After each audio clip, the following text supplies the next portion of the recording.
La revue de presse, Natacha Polony. Bonjour Natacha. Bonjour Thomas, bonjour Julie et bonjour à tous. Ce matin, une de vos journaux. Alors, il y a ceux qui en remettent une couche. Le Monde, Manuel Valls, la mauvaise passe.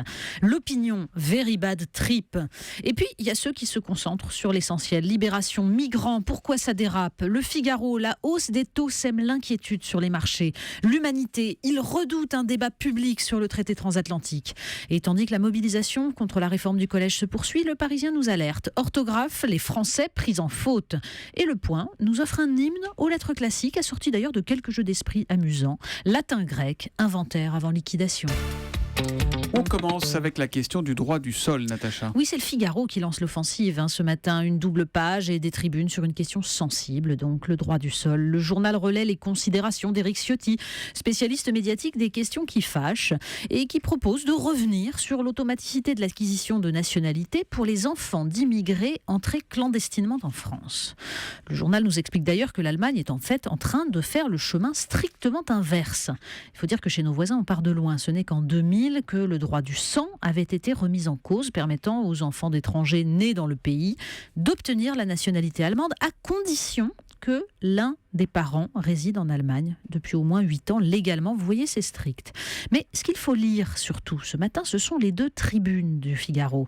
Celle d'abord de François Saint-Bonnet, professeur d'histoire du droit, qui explique le lien depuis l'Antiquité entre citoyens et soldats. On comprend alors que le problème n'est pas tant la question de la nationalité que celle de la citoyenneté. La rupture majeure, en fait, intervient en 1997 avec la suspension du service militaire. La citoyenneté est, dit-il, désormais plus regardée comme un dû des droits et des prestations que comme un devoir, servir son pays. Juste en dessous, Maxime Tandonnet estime que le droit du sol est avant tout un chiffon rouge que les politiques agissent périodiquement pour tenter de faire croire à leur volonté de rigueur en matière de politique migratoire. Les vrais sujets, dit-il, sont ailleurs. Comment faire respecter la loi et appliquer les reconduites à la frontière des migrants en situation irrégulière, limiter les régularisations qui récompensent une infraction au droit, lutter contre les détournements de visas de court séjour ou les mariages de complaisance. Alors, derrière les polémiques, il y a en fait la politique, ingrate, complexe, mais elle demande du courage. Une polémique, il y en a encore une autour de Vincent Lambert ce matin. Oui, bien sûr, nombre d'éditorialistes s'émeuvent de cette vidéo qui réveille les passions. Les uns, comme Jean-Marcel Bougreau, dans La République des Pyrénées, s'indignent de ce coup médiatique. Est-on encore vivant, se demande-t-il, si on n'a plus ni volonté, ni aucune interaction possible avec le monde autour de soi? Est-on encore vivant si seul le corps subsiste? D'autres, comme Christophe Bonnefoy, dans le journal de la Haute-Marne, avouent avoir été ébranlés. On découvre un homme, dit-il, dont on avait par trop oublié l'humanité, sinon à vouloir le décrire sciemment comme un simple corps presque mort. On décèle une âme qu'on croyait éteinte. Mais comme souvent sur ce genre de questions, c'est la Croix qui propose un regard le plus nuancé, à travers une réflexion sur la dignité et l'intimité. Notre malaise n'est en fait de ces situations limites que crée le progrès médical, et c'est pour cela sans doute que l'on découvre un écho à nos interrogations dans la chronique livre d'Éric Zemmour dans le Figaro, parce qu'il nous parle en fait du livre du philosophe Robert Redeker sur la fin du progrès. Bien sûr, écrit-il, il y a encore des découvertes scientifiques et technologiques qui font croire que le progrès continue. Mais c'est la foi dans le progrès qui n'existe plus. Et la mort du progrès sonne déjà le retour de Dieu.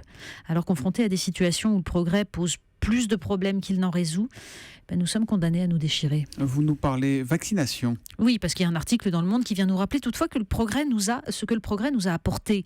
L'article rend compte du cas d'un enfant espagnol atteint de diphtérie, une maladie que l'on croyait éradiquée dans la péninsule ibérique. Les parents, convaincus par les très nombreux mouvements de remise en cause de la vaccination, l'avaient refusée pour leur enfant. Le petit garçon de 6 ans est entre la vie et la mort. Alors repenser le progrès est nécessaire, justement pour éviter d'en laisser la critique aux obscurantistes. Des autres usages du progrès, Natacha. Mais oui, c'est aussi dans Le Monde qu'on trouve un article qui nous raconte ce que donne la science sans la conscience. L'armée à la recherche du soldat augmenté. Après les exosquelettes et les robots collaboratifs, nous explique Nathalie Guibert, l'armée travaille à la stimulation des soldats par des psychotropes. Ça porte un joli nom, technique d'optimisation du potentiel. On apprend d'ailleurs que dans les rangs de l'État islamique, décidément à la pointe du progrès, on utilise une amphétamine, le Captagon, qui annihile toute sensation d'empathie et qui développe l'hyperviolence. Tout ça a donné lieu à un colloque à l'école militaire. Les participants ont convenu tout de même que l'augmentation, donc le soldat augmenté, ouvre de nouvelles questions éthiques et juridiques. Oui, encore faut-il vouloir se les poser. On termine par un détour en Allemagne. Oui, puisque là, des questions éthiques, on s'en pose aussi en Allemagne, mais c'est sur un tout autre sujet. La Croix nous apprend qu'il est désormais possible, en Rhénanie et en Westphalie, de se faire incinérer avec son animal de compagnie. Alors certes, les crématoriums restent distincts, mais les cendres sont ensuite mêlées dans l'urne. Alors il y a les chiens, les chats, même les chevaux, on peut aussi. Les églises sont un peu réticentes, car elles estiment que cela nous renvoie à la question de la conscience, qui est censément le propre de l'homme. Une interrogation toutefois. L'article n'explique pas comment on se débrouille pour mourir au même moment que Rex ou Kiki. Oui, est-ce qu'il faut l'avoir congelé au préalable ou bien est-ce que c'est réservé à ceux qui meurent de chagrin à la disparition de Médor ?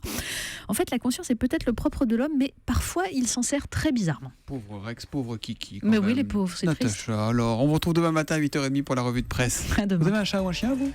J'en ai eu beaucoup. Ouais. Des chats, des chiens, On est sur les vrais sujets là. même des tortues et des poissons rouges. Parfait. Merci beaucoup, Natacha. À demain.